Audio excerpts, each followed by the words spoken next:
Hi, my name is Skylar Hollis, and today we'll be discussing the American public education system and its problems. Have you ever wondered why the education system isn't viewed as a great opportunity by United States youths? It could be because of the inefficient supplies and resources in the classroom. Public schools do not get as many opportunities as charter or private schools, sure, but the resources and funding are on a gradual decline. Students are taught to have unhealthy habits for unbalanced school hours, have barren learning environments, and do not feel prepared for the real world after graduation. On to my next point, funding and resources. Teachers and direct educators have low starting salaries with the below national average salary of around $44,000, yet are expected to take on the important role of shaping and teaching the future of our country. Most of them have to take on second jobs, and they have, with their funds, they can barely even, pay for things that are essential in the classroom, like notebooks, paper, pencils, and textbooks. It's just the lack of funds directly lead to the learning environment of the students, whether it is teachers' lack of learning tools and basic resources. It really sucks.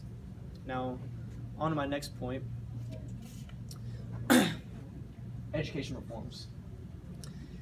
These problems have not always gone without attempts at solutions, but in 2001, the No Child Left Behind Act was passed. This was passed with the idea that the future of the student was meant their education were failing to do their jobs. As a result, scores went up and a standardized test at an extremely slow pace, and some teachers lost their jobs for forging and changing the answers on standardized tests for their students. Now, the Obama administration tried to do something, also contributed by making the race to the top of the movement, which gave a large grant to the states competing. The goal was to turn around low-performing schools. In 2018, the Trump administration passed the Strengthening Career and Technological Education Act, which lets states set their own goals without contacting the Secretary of Education. There has not been much progress since, and it has passed recently. Now, this isn't good given the fact that they can set their own goals for each state, because they can make them so low that it doesn't really mean anything. On my next point, which is the students.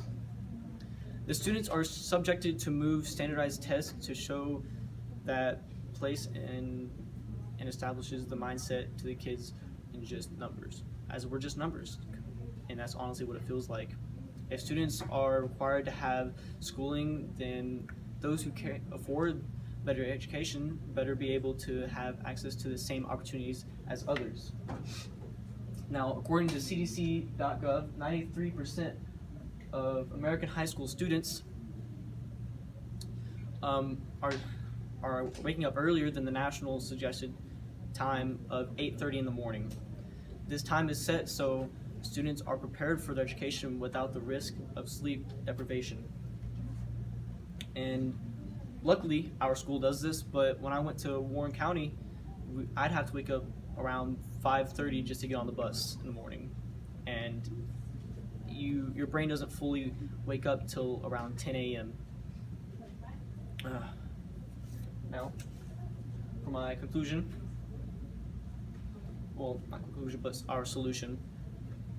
There are multiple ways we can fix this. We can, stop giving kids numbers, go away with the Common Core and give more homework maybe, get rid of teacher evaluative tools, but in reality, what we can do is contact state and local officials and representatives to push for better funding for education, participate and donate to fundraisers, and push for later hours for students to work with their biological clocks. And My conclusion is that looking for the numbers and profits of public education creates the illusion of our education being better than it is. The learning conditions for our students are not up to par despite efforts for past presidents. This can be directly linked to the lack of government funding of our public schooling and education.